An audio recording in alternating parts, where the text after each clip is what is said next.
صحابہ اکرام رضوان اللہ تعالی علیہم اجمعین کو برا بھلا کہنا ایمان کو ضائع کرنے والی بات ہے۔ انسان کا ایمان ختم ہو جاتا ہے، ضائع ہو جاتا ہے۔ آپ صلی اللہ علیہ وآلہ وسلم نے ارشاد فرمایا کہ میرے صحابہ کو برا بھلا مت کہو، کیونکہ اللہ پاک نے مجھے منتخب فرمایا اور میرے صحابہ کو میرے لیے منتخب فرمایا۔ اور جن لوگوں نے صحابہ اکرام رضوان اللہ تعالی علیہم اجمعین کو برا بھلا کہا، اللہ اور اس کی فرشتوں کی اس پر لعنت ہوتی ہے۔ ابو سعید خضری رضی اللہ تعالی عنہ فرماتے ہیں کہ جس شخص نے صحابہ اکرام کو برا بھلا کہا اس کا ایمان ضائع ہوا۔ اور ابو سعید خضری رضی اللہ تعالی عنہ آگے فرماتے ہیں کہ آپ صلی اللہ علیہ وآلہ وسلم نے ارشاد فرمایا کہ تم احد پہاڑ جتنا سونا اللہ کی راہ میں خرچ کرو، اس کا ثواب صحابہ اکرام رضوان اللہ تعالی علیہم اجمعین کی ایک مد یا آدھے مد کے برابر ثواب تک نہیں پہنچ سکتا۔ ایک مد یا آدھا مد جو ہے سیر یا آدھا سیر ہوتا ہے۔ کیا صحابہ اکرام رضوان اللہ تعالی علیہم اجمعین کی شان ہے کہ ایک مد یا آدھے مد کے سیر کے برابر احد پہاڑ جتنا سونا آپ اللہ کی راہ میں خرچ کرے پھر بھی اس کے ثواب تک نہیں پہنچ سکتے۔ ابن عمر رضی اللہ تعالی عنہ فرماتے ہیں کہ آپ صلی اللہ علیہ وآلہ وسلم نے ارشاد فرمایا کہ ان لوگوں کا جو آئندہ آنے والے مسلمان ہیں ان کی ساری زندگی کی عبادت اور صحابہ اکرام رضوان اللہ تعالی علیہم اجمعین کی ایک لمحے کی عبادت کے برابر نہیں ہے۔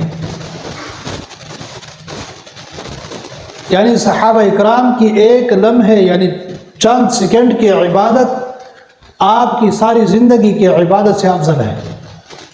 یہ ہے صحابہ کی شان۔ عقیلی رحمۃ اللہ علیہ ضعفاء میں فرماتے ہیں کہ آپ صلی اللہ علیہ وآلہ وسلم نے ارشاد فرمایا کہ اللہ پاک نے مجھے منتخب فرمایا اور صحابہ اکرام کو میرے لیے منتخب فرمایا، اور صحابہ اکرام رضوان اللہ تعالی علیہم اجمعین کو برا بھلا مت کہنا۔ آپ کے آئندہ آنے والی نسلوں میں سے کچھ لوگ ایسے ہوں گے جو صحابہ اکرام کو برا بھلا کہیں گے، ان کے ساتھ کھانا پینا مت کرنا، ان کے ساتھ قرابت داری رشتہ داری مت کرنا، ان کے ساتھ اٹھنا بیٹھنا نہیں کرنا کیونکہ وہ ہم میں سے نہیں۔ اور عن قریب وہ لوگ صحابہ اکرام رضوان اللہ تعالی علیہم اجمعین کو برا بھلا کہیں گے اور آپ نے ان کے ساتھ کوئی قرابت داری رشتہ داری نہیں کرنی، ان کے ساتھ لین دین نہیں کرنا۔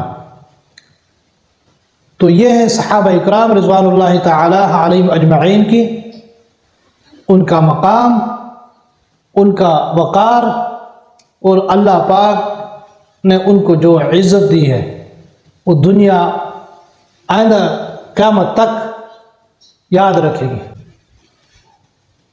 آگے اللہ پاک فرماتے ہیں والذین آمنوا وہاجروا وجاہدوا فی سبیل اللہ والذین آووا ونصروا اولئک هم المؤمنون حقا لهم مغفرۃ ورزق کریم۔ وہ لوگ جو ایمان لائے جنہوں نے ہجرت کی ہے دور نبوت میں، آپ صلی اللہ علیہ وآلہ وسلم کے دور میں جنہوں نے ہجرت فرمائی اور جنہوں نے جہاد کیا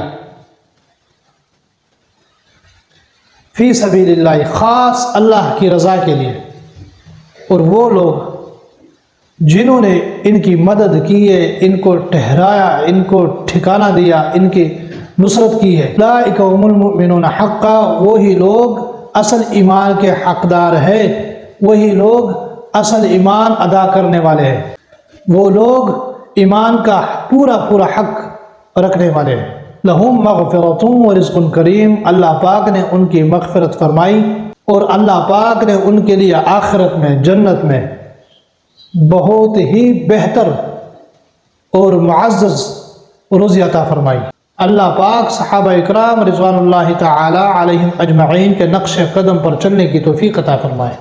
اللہ پاک نے پیغمبر بھیجا، اللہ پاک نے پیغمبر کے لیے صحابہ اکرام اور رضوان اللہ تعالی علیہم اجمعین جیسے ستارے بھیجے۔ اللہ پاک حضور پاک صلی اللہ علیہ وآلہ وسلم کے نقش قدم پر چلنے کی توفیق عطا فرمائے۔